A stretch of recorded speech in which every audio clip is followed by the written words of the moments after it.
Allez, salut à toutes et à tous les amis, j'espère que vous allez bien. Aujourd'hui, on se retrouve pour une nouvelle vidéo, la troisième vidéo de la journée déjà. Après avoir débriefé le match entre Lille et Ajax, après avoir débriefé le match entre Lyon et Zénith, deux défaites des clubs français. Voilà, deux défaites des clubs français, 2-0. Et de voir Saint-Etienne, bah, finir sur une bonne note la semaine européenne des clubs français qui aura été globalement catastrophique, hein, avec un nul 2-2 laborieux des Parisiens à Madrid, une défaite 2-0 des Lyonnais à Saint-Pétersbourg, une défaite 2-0 donc des Lillois face à l'Ajax. Donc voilà, on a envie de retrouver le sourire. Saint-Etienne qui doit absolument s'imposer face à la Gantoise s'ils veulent, s'ils veulent reprendre espoir pour la qualification pour les 16e de finale. Je vous rappelle que Saint-Etienne a en 4 matchs, en 4 matchs de C3 cette saison, le bilan un nul. Non, le bilan c'est une défaite et 3 nuls. Donc la défaite, et c'était lors du match aller face à la Gantoise, une défaite lors de la première journée, une défaite 3-2. Voilà, un très très beau match. Il y avait eu beaucoup de rebondissements, notamment Kazri avait marqué un beau but. Il y avait une grosse boulette du gardien de la Gantoise. Voilà, une passivité des défenseurs stéphanois. Voilà, beaucoup de cadeaux sur ce match-là. Et donc Saint-Etienne s'était incliné 3 buts à 2. La seule défaite parce que depuis Saint-Etienne a enchaîné 3 matchs nuls de suite. Alors voilà, il y a des matchs nuls positifs, d'autres négatifs évidemment. Voilà, le match nul face à Wolfsburg avait été positif, même si voilà, ils avaient été rejoints juste après avoir ouvert le score. Donc voilà. Ensuite, il y a un nul face à je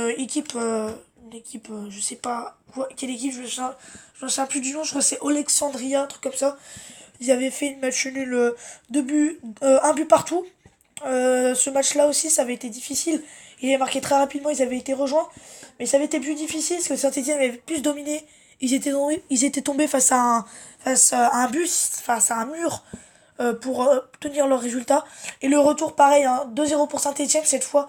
Et ils ont été rejoints dans les 10 dernières minutes. Voilà, ce match nul qui aura été très rageant pour les Stéphanois parce que si ils avaient gagné, là, il y aurait eu plus d'espoir pour la qualification. Donc là, il faudrait que plusieurs miracles se déroulent, notamment que la Gantoise, oui, c'est ce que j'ai, oui, c'est ça.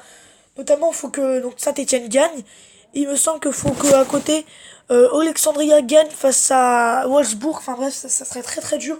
Il faudrait que lors de la dernière journée, Saint-Etienne gagne et qu'il y aura un résultat positif de l'autre côté. Donc voilà, déjà, pour la confiance des Stéphanois, pour au moins gagner un match en Coupe d'Europe, ce serait bien de s'imposer en plus et devant leur public, voilà. Donc voilà, espérer s'imposer, ça ferait vraiment du bien pour les Stéphanois après leur match du week-end. Alors ils avaient joué contre ce week-end. Ah oui, ils avaient fait un match très très pauvre en occasion face à Montpellier. Ils avaient fait 0-0. Donc voilà, Saint-Etienne, cette saison, c'est globalement difficile, hein. Même si le retour en Ligue 1 de Claude Puel a mis un peu plus de punch. Voilà, il y a eu une victoire face à Lyon, une victoire face à Bordeaux aussi. Mais voilà, c'est pas encore ça. La confiance n'a pas été retrouvée totalement. Il y avait eu notamment un match nul très très chaud face à Amiens. Ils avaient fait nul 2-2 face à Amiens. Ils perdaient 2-1 même. Ils étaient revenus à 2-2 juste après. Mais bon, voilà, c'est un peu difficile. Et gagner un match de Coupe d'Europe, euh, encore mieux, ça serait avec la manière. Ça serait bien pour les Stéphanois. Donc voilà. Je verrais un 2-1 pour Saint-Etienne. Je pense que Saint-Etienne va s'imposer 2-1. Ouais, je pense que ça va être une victoire difficile, peut-être à l'arracher. Mais voilà, j'aurais sur un pronostic positif face à Madrid. Paris-Madrid, il y avait eu 2-2. J'avais pronostiqué 2-2, il y avait eu 2-2. Si vous ne me croyez pas, bah, allez voir le pronostic PSG Real. J'étais parti sur un 2-2. Donc voilà, là je pars sur un 2-1. Mais à part mon pronostic qui était juste face à Paris et Madrid, d'habitude c'est des pronos faux. Alors pour les gens qui se posent des questions, oui, évidemment que je ne pronostique pas, je fais pas des pronos payants, comme les gens qui penseraient que je pronostique sur PMU. C'est complètement débile, hein, mais j'ai déjà eu des retours qui disaient tu paries à ton âge, tout ça. Non, évidemment que non, je fais juste mon prono comme ça. Et ce serait mieux que j'ai des pronos justes, mais évidemment que je paye pas. Non, mais ce que je dis ça, vous dites évidemment que je fais pas ça, mais bon, il y a des gens, ils ont eu des retours comme quoi ils disaient tu paries à ton âge, tout ça. Mais bon, c'est des gens, peut-être, voilà. Mais bon, sinon, voilà, mon prono c'est 2-1.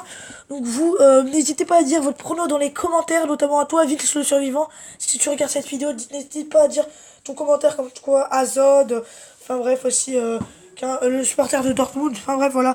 Les gens c'était le foot en débrief. Voilà, je pense donc je pars sur une victoire difficile 2-1 des Stéphanois à l'arraché, mais au terme d'un match très solide. Et voilà, je pense que ce serait bien pour la confiance des Stéphanois de s'imposer. Voilà, donc n'hésitez pas à liker à liker cette vidéo. En tout cas, moi je vous dis à demain pour le débrief de Saint-Étienne-la-Gantoise. C'était le foot en débrief. Allez les amis, bye.